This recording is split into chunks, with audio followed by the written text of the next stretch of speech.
ایک دیہات کا واقعہ ہے کہ ایک نوجوان جس کی تعلیم نہیں تھی اور شکل بھی عام سی تھی، اس کی ایک بہت خوبصورت کزن تھی۔ اس نوجوان نے کہا، میں اپنی اس کزن سے شادی کرنا چاہتا ہوں۔ اس کے والدین اس کی بات پر راضی تھے، یعنی ان کو اس رشتے پر کوئی مسئلہ نہیں تھا۔ لڑکی والوں نے لڑکی سے پوچھا تو لڑکی نے شروع میں ہاں کر دی۔ نکاح ہو گیا، رخصتی بھی ہو گئی۔ جب یہ لڑکی اس کے پاس آ کر رہنے لگی تو اس سے پتہ چلا کہ یہ لڑکا تو بالکل ہی جاہل ہے۔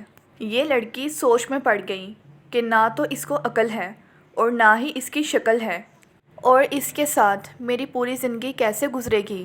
چنانچہ اس لڑکی نے اپنے خاوند کو دل ہی دل میں ناپسند کرنا شروع کر دیا، مگر یہ لڑکی خاموش رہی۔ شادی کے 3-4 دن بعد عام طور پر دلہنیں اپنے ماں باپ کے گھر جاتی ہیں۔ یہ لڑکی بھی اپنے ماں باپ کے گھر آئی۔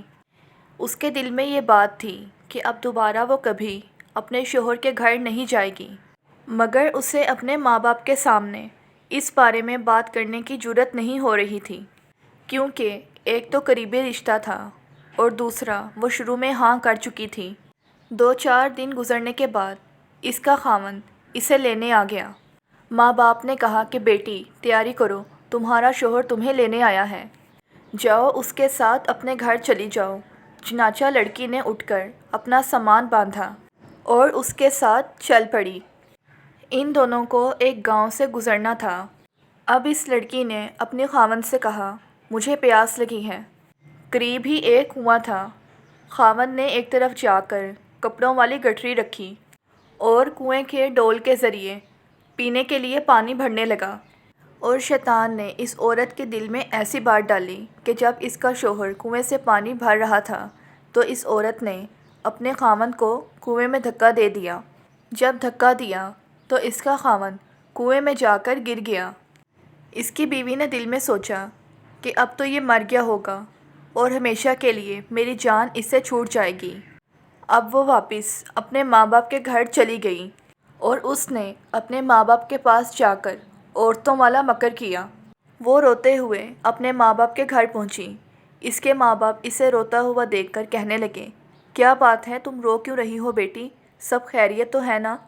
وہ اپنے ماں باپ سے کہنے لگی، میرا خاوند مجھے بٹھا کر کہیں چلا گیا تھا، میں اتنی دیر تک اس کا انتظار کرتی رہی، میں ادھر اکیلی تھی، مجھے ڈر لگنے لگا کہ اگر وہاں کوئی غیر مرد آ گیا تو میرا کیا ہوگا۔ مجھے ادھر اپنی جان کا بھی خطرہ تھا اور اپنی عزت کا بھی۔ میرا خاوند تو بہت بے پرواہ شخص ہے، اس لیے میں واپس آ گئی ہوں۔ اپنی بیٹی کی بات سن کر اس کے ماں باپ کو اس کے خاوند پر بہت غصہ آیا کہ اس نے ہماری بیٹی کو اس طرح لاوارث چھوڑ دیا اور خود کہیں چلا گیا۔ کیسا بیوقوف انسان ہے۔ اب ادھر کی بات سنیے۔ جب اس کا خاوند پانی میں گرا تو اس نے اپنی جان بچانے کے لیے ہاتھ پاؤں مارنے شروع کر دیے۔ اس کا ہاتھ اس رسے پر پڑ گیا جس کے ساتھ ڈول باندھتے ہیں۔ اس نے اس رسے کو مضبوطی سے پکڑ لیا اور ڈوبنے سے بچ گیا۔ کافی دیر بعد اس نے کوشش کی اور آہستہ آہستہ وہ رسے سے چڑھتے چڑھتے باہر نکل آیا۔ کنویں سے باہر نکلنے کے بعد وہ سوچنے لگا کہ اب میں کیا کروں۔ دل ہی دل میں کہنے لگا کہ مجھے توقع نہیں تھی میری بیوی میرے ساتھ ایسا سلوک کرے گی۔ خیر کوئی بات نہیں، میں دوبارہ وہاں چلا جاتا ہوں۔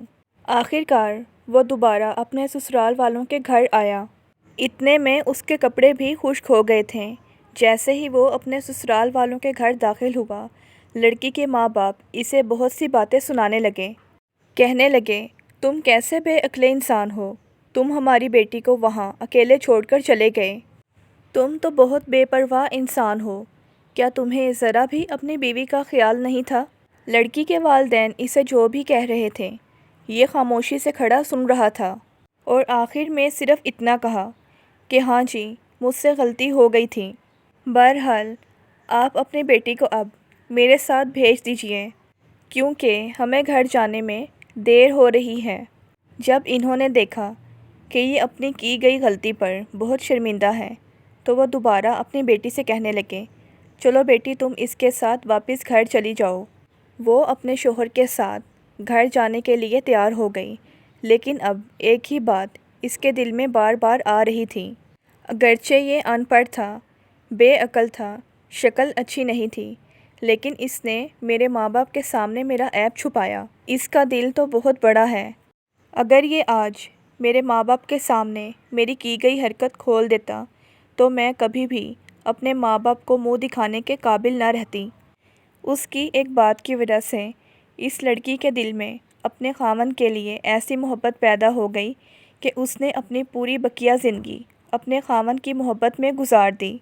تو محترم خواتین و حضرات، ہمیں اس قصے کہانی سے یہ سبق ملتا ہے کہ ہمیں کبھی بھی کسی انسان کی عہدے، دولت یا پھر شکل کو نہیں دیکھنا چاہیے، بلکہ ہمیں اس کا دل دیکھنا چاہیے، کیونکہ صورت سے زیادہ سیرت بہترین ہوتی ہے۔